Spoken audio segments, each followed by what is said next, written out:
Collaboration is easier when everyone has the right tools, and Microsoft 365 Groups in Outlook is one of the best.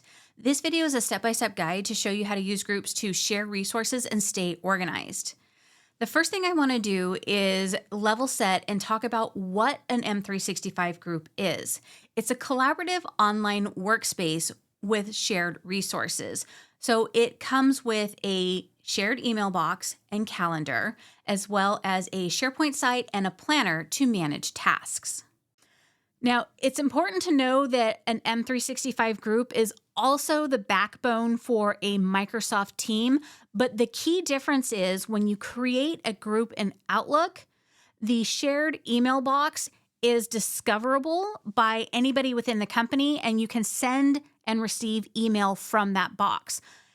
If you create the team first, most companies turn that email off in the background because communication is supposed to happen in teams.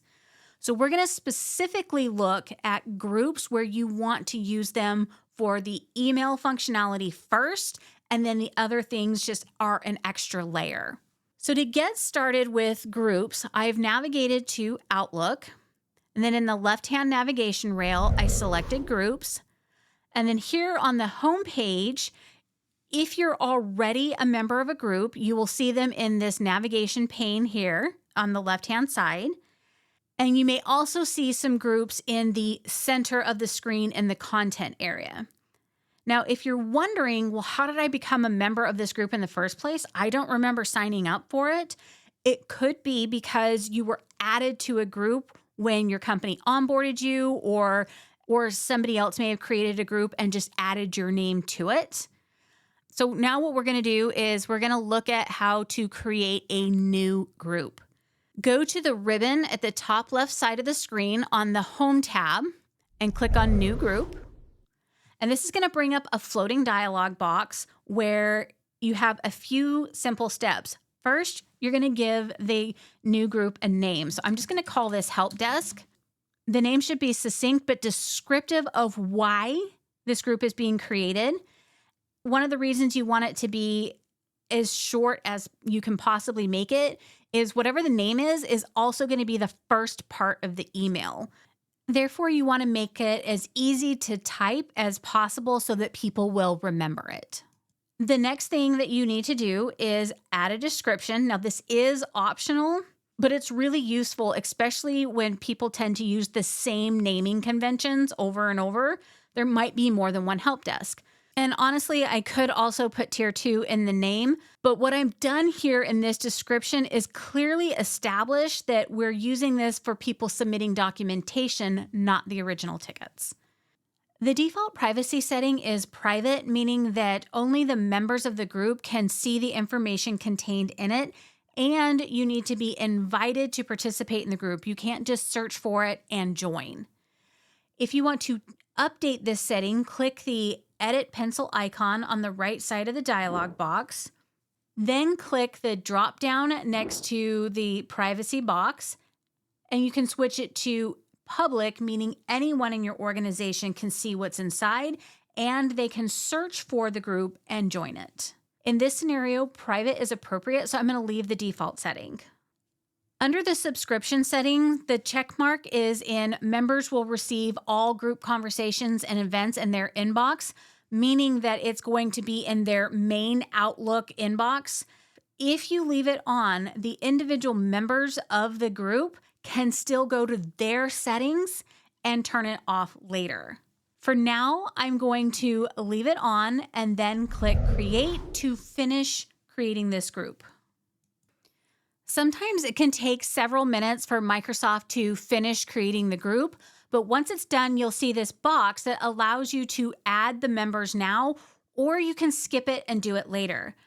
I'm just going to add a couple of the regular people that I use for demonstrations and put Adele and Alex here. And then from here, you can decide if the person is going to be a member of the group or if they can be a co-owner. And it's important that every group should always have at least 2 owners. That way, if one person leaves, you're not stuck in a situation where nobody can manage the group. So we're going to go ahead and click Add. And this new group has been added to our navigation on the left-hand side of the screen. And it's also in our frequently used groups section. And so now we're going to take a look around the group that we just created. When I select it from the navigation menu, you can now see the inbox with the email that Microsoft sent when the group was set up. The Files tab is associated with the document library that comes with the SharePoint site.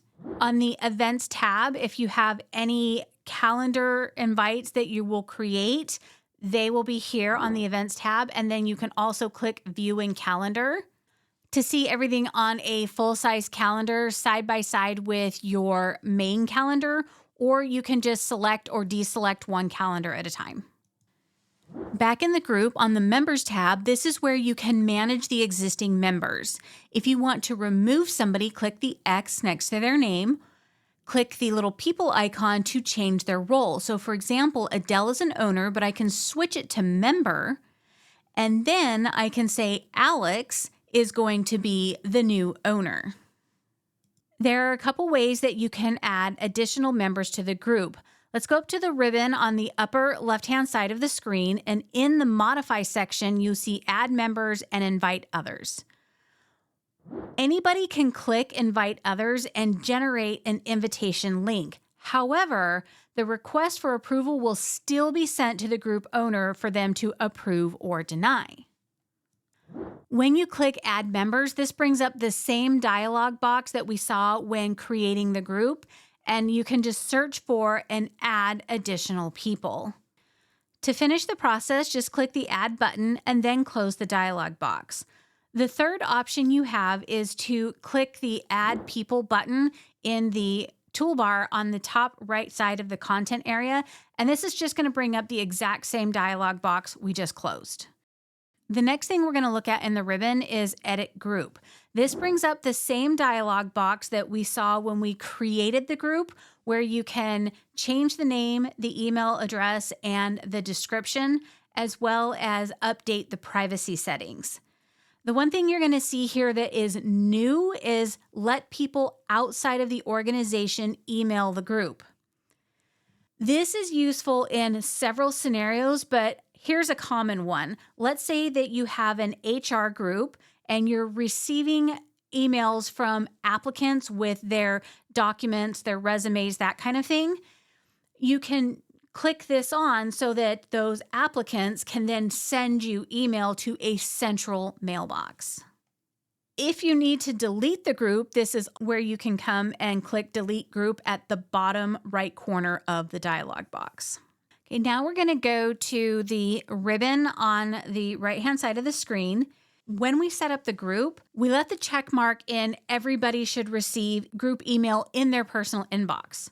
Each member can come to the drop down in the ribbon, and then they can choose one of these options. So for example, I might not want to receive any group messages in my inbox. So it will update it to not following inbox.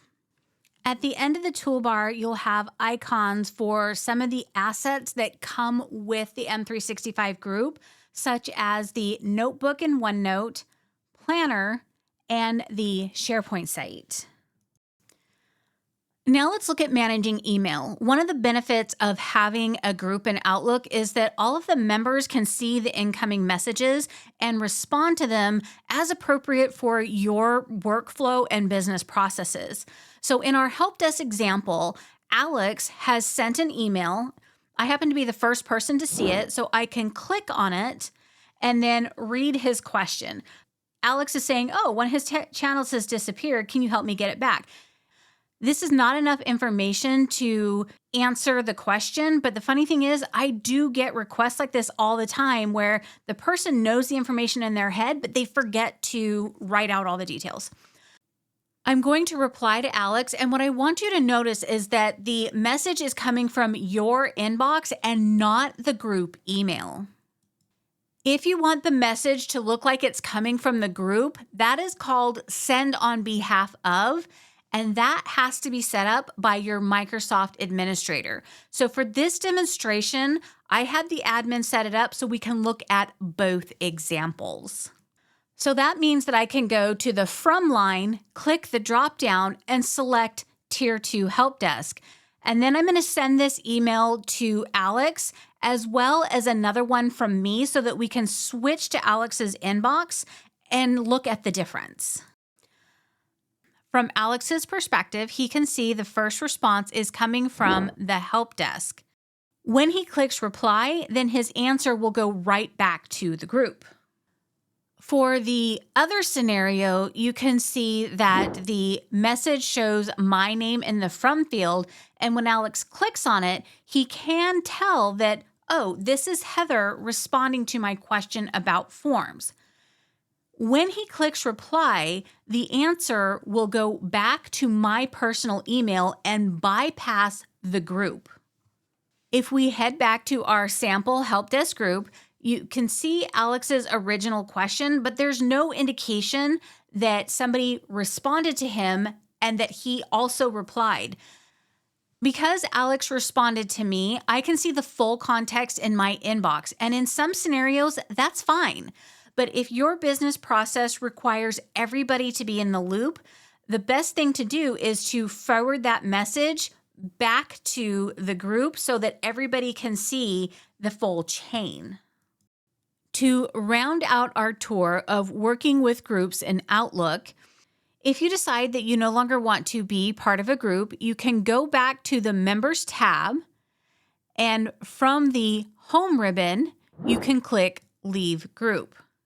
In the floating dialog box, you will be asked to confirm that this is what you want to do. That's our basic overview of getting started with M365 Groups in Outlook, but don't forget, it's more than just email. There's a shared calendar, a planner, and a SharePoint site where you can keep all of your files together.